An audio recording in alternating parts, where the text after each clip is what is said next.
Tērā te whānau no tētahi marae o tau marunui e hia ana ki te whakamaui ake I tō rātou whare.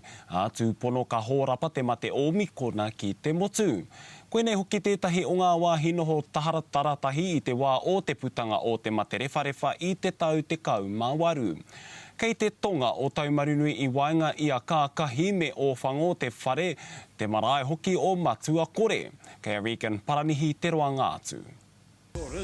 Koinei te marae I tū hei āhuru mōwai mō ngā tūroro ma te rewharewa I tērā rautou. One is it was created because of the epidemic, the children that died through the influenza in the 1916, 1914 to 1918. Kei runga I te hiwi tehi urupā, he rua kō iwi ki pai I te tangata I te tamariki hoki I mate I te wā o tērā mate urutā. Our families that were once big got chopped down through the pandemic or through the epidemic of the time.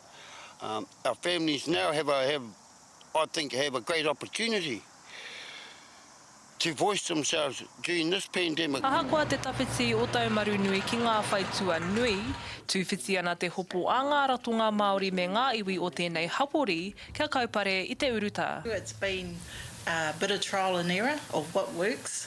We're a rural community, so it's about sharing with our whānau in a way that they can participate. We've kept it contained, and I must say the whānau that was involved within that COVID space did well too. They kept themselves safe, they kept out of the community, which did not spread through our community, and at this stage we have no more cases. Kua tīmata ki e tā Kōkiri Trust ki te whakarite-rite I ngā rautaki mo te tūpono katau mai te Omicron ki tēnei hapori. We have an 0800 community hub and it's for our whole community, Māori and non.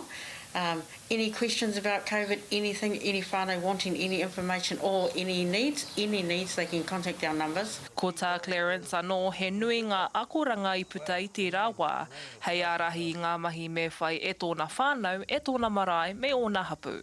It's a great time for us to all get together and relive these things of our, try to live as close as we can to our old people, but survive. You know, that's what this place is about, surviving everything. Surviving the system, surviving these epidemic, surviving this pandemic, and going forward, not backwards, forward. Ko te hiahia o te whānau nei kia tū anō tēnei whare hei whakaruru hau I ana uri kia tau mai anō te hau marunui. Regan Paranihi te karere.